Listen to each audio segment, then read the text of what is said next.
This is the weekly rundown, where we cover rig counts, oil prices, and trending news for the week. And I'm your host, Greg Williams. Welcome back to the weekly rundown. We've been away since just before Christmas, but we are back now from our little hiatus, sharing oil and gas news, rig counts, and price info weekly. Oil prices fell to over 3-week lows on Friday in a volatile session, after strong U.S. job data raised concerns about higher interest rates and as investors sought more clarity on the imminent EU embargo on Russian refined products. Let's see what our top articles are for this week.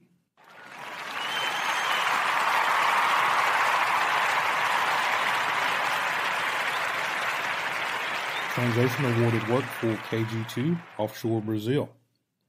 Transocean Limited announced that the ultra-deepwater drillship Diribai Deepwater KG2 has been awarded a 910-day contract by a national oil company for work offshore Brazil. Northern raises arbitration cash for drillship cancellation. The net proceeds from the private placement will be used to cover litigation costs for the ongoing arbitration proceedings relating to the claims arising from the termination of resale shipbuilding contracts for the drillships West Ocyan and West Libra, and for general corporate purposes. Ocyan puts the West Capricorn to work. Ocyan signed an operating contract with PRIO, formerly Petro Rio, for the use of the West Capricorn rig for 730 days. Activities are expected to start in August 2023. Guyana's third FPSO, Prosperity, on track for delivery.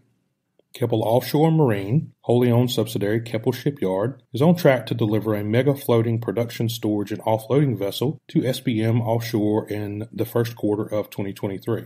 This is the third FPSO that Keppel Shipyard is delivering to SBM Offshore and will be chartered to the consortium of ExxonMobil, CNOOC, CNOOC, and Hess to operate in offshore Guyana.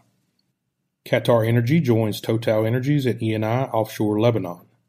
TotalEnergies and Eni have completed the transfer to QatarEnergy of a 30% interest in exploration block 4 and 9 off the coast of Lebanon.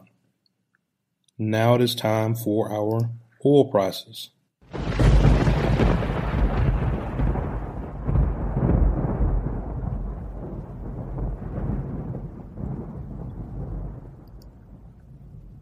As of closing on Friday, February 3rd, WTI was at $73.18, Brent was at $79.73, natural gas was at $2.38 per 1 million BTU. As for our rig counts, International up 1 rig to 901 from December's count. That is a 60-unit increase from 1 year ago. And for North America last week, U.S. was down 12 rigs to 759, and Canada was up 2 rigs to 249. This week's rundown is sponsored by Alliance One Oilfield. Alliance One Oilfield is a leading oilfield supply, service, and support company based in Houston, Texas. They provide a variety of products and services to meet the needs of clients worldwide. You can find them at all1oilfield.com. That is ALL, the number 1, OILFIELD.com.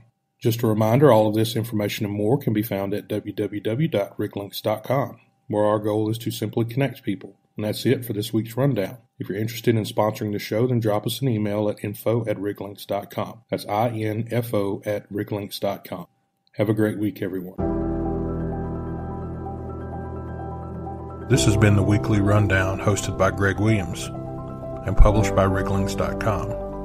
If you're interested in becoming a partner or sponsoring the show, then drop us an email at info@riglinks.com. That is info@riglinks.com.